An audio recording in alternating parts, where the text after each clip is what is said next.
pemberian limit kredit itu memang didasarkan kepada kemampuan masing-masing individu. Akhirnya ada berita baik ya teman-teman, dan ini adalah bukti bahwa OJK juga bisa melakukan tindakan tegas loh ya teman-teman. Jadi memang OJK itu sudah melarang Akulaku memberi pinjaman pay letternya. Kenapa? Karena lalai mengawasi kreditnya teman-teman. Ini sesuatu yang cukup keren menurut saya teman-teman, karena memang adanya tindakan yang realistis. Jadi di situ Akulaku yang dilarang untuk beroperasi adalah untuk transaksi BNPL ya teman-teman, atau Buino Pay Letter gitu ya, atau pay letternya ya. Memang karena pelanggarannya pengawasan di limit di sana ya, mungkin ini ditutup. Tapi menurut saya ini sementara, bukan permanen ya teman-teman. Tapi setidaknya ini OJK sudah sangat tegas. Nah, berita yang saya baca juga tidak bilang bahwa ini permanen ya teman-teman, tapi ini cuman untuk sementara ya, mungkin teguran ya. Akulaku ataupun itu direkturnya juga menegaskan akan melakukan perbaikan-perbaikan. Tapi setidaknya kita sudah punya angin segar nih bahwa OJK mampu dan mau untuk bertindak ya teman-teman. Intinya adalah pengawasan pemberian limit kredit ya. Mungkin limit pay letter teman-teman itu ada yang digedein, ada yang dikecilin ya, nggak jelas parameternya dan indikatornya apa.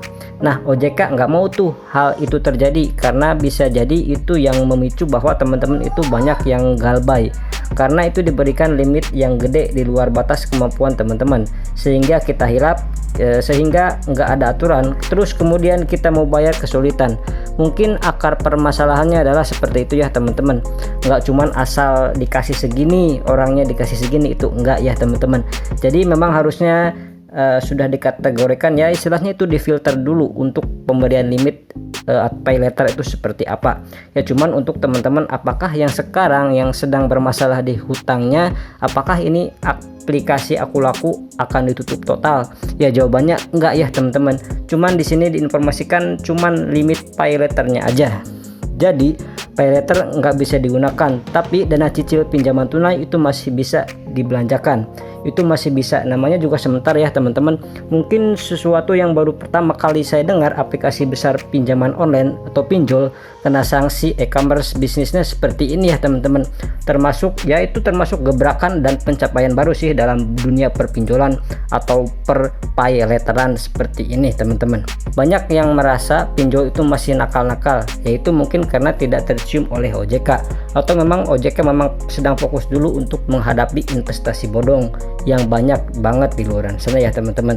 Jadi harapan kita semua itu semoga pinjol juga mulai ya diperhatikan ya teman-teman, lebih lagi, karena korban-korban itu mulai banyak banget.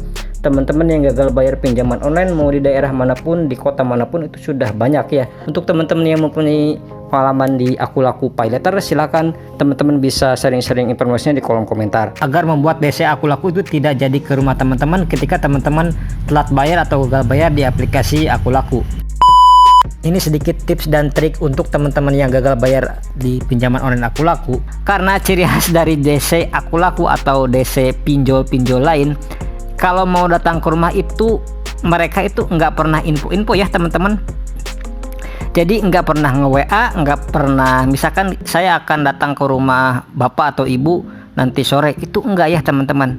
Seringnya mereka itu tiba-tiba aja nongol di depan rumah teman-teman. Jadi ketika teman-teman itu siangnya misal diancam bahwa nanti malam akan datang ke rumah atau besok datang ke rumah, terus teman-teman itu bayar sebagian dan besoknya lagi itu DC-nya nggak datang, itu kayaknya teman-teman salah besar ya teman-teman. Biasanya ya memang seperti itu ya teman-teman. Ancaman-ancaman seperti itu banyak kok ya teman-teman di luar sana yang gagal bayar di Akulaku, terus kemudian mendapatkan ancaman yang sama dan dijanjiin misalkan datang jam 10 siang atau jam 12 siang ke rumah teman-teman, itu ternyata setelah ditunggu itu nggak ada. Nah, untuk teman-teman yang mempunyai pengalaman ditagih DC di Akulaku, silakan teman-teman sharing-sharing informasinya di kolom komentar ya teman-teman. Untuk teman-teman yang membayar sebagian dahulu pinjamannya, itu tidak akan mempengaruhi DC akan datang ke rumah atau tidak. Oke teman-teman, mungkin cukup sekian informasi yang saya sampaikan pada video kali ini. Mudah-mudahan ini informasi bermanfaat untuk teman-teman semuanya. Saya pamit, wassalamualaikum warahmatullahi wabarakatuh.